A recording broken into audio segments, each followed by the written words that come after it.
Today we talk about an alleged state-sponsored hijacking of a plane, and 2 dissidents have been arrested, and the question is, will they coerce into a forced confession?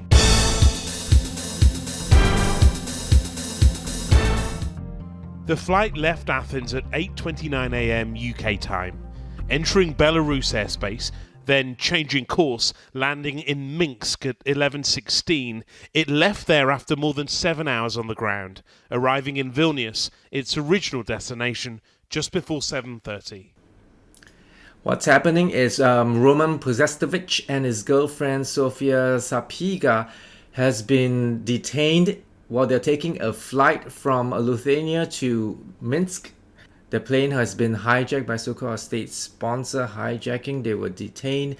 He was the editor of Nexstar on Telegram, a voice that is critical of the current government. So what we're going to look at right now is 2 very short videos of their confession, and people are asking me if they are being coerced into a forced confession, and I will give you my opinion after we watch this video.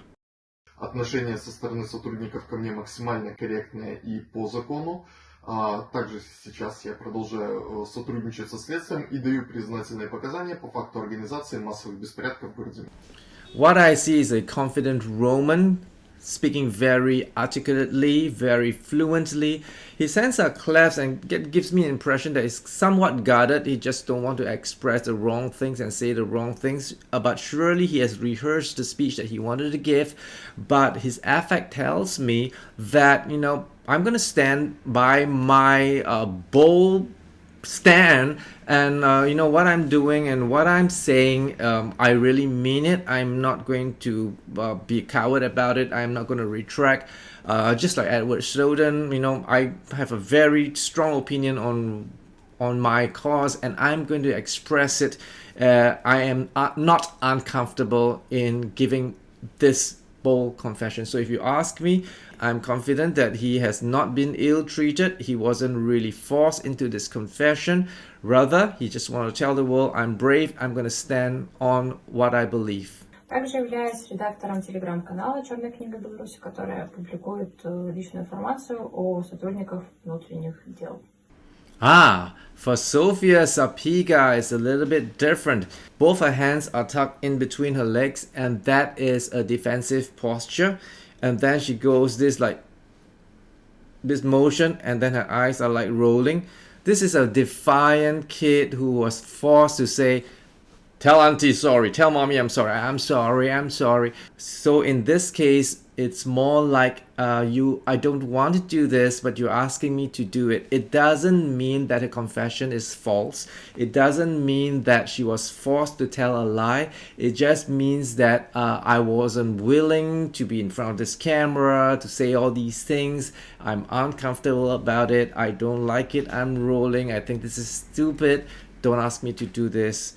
And that's what it is. And there you have it. Now I'm going to look at the faces of these 2 people, and I'm going to tell you what I see.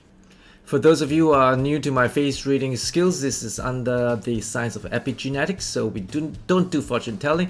We just look at their faces, and the features tells us a bit about their character type. So for Roman Protestovich, I am looking out for the philtrum. That was the first thing I was looking out for, because most people who are strong in social justice have a very flat upper lip, this area between the nose and the lip.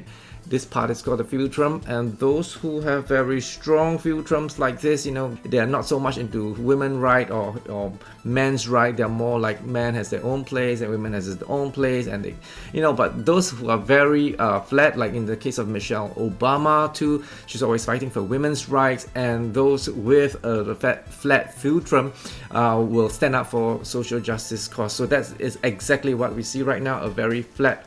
The place in between the upper lip and the nose is extremely flat for Roman Protestovich.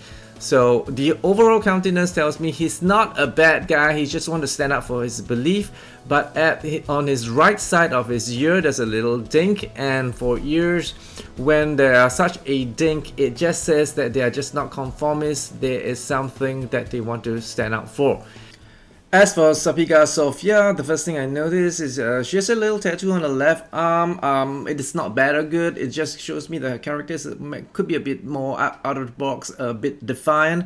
That's confirmed with a wing eye, so she will be someone that's going to be very feisty, and she would be able to argue her way. And her thin upper lips tells me that she's very careful in what she can say and what she shouldn't say. She's probably thought through a lot before she's become a or someone who's advocating some rights. But at the end, it could be an emotional reason. She's angry, or she's gone through something that made her want to take this position and go with her boyfriend to this kind of extremes.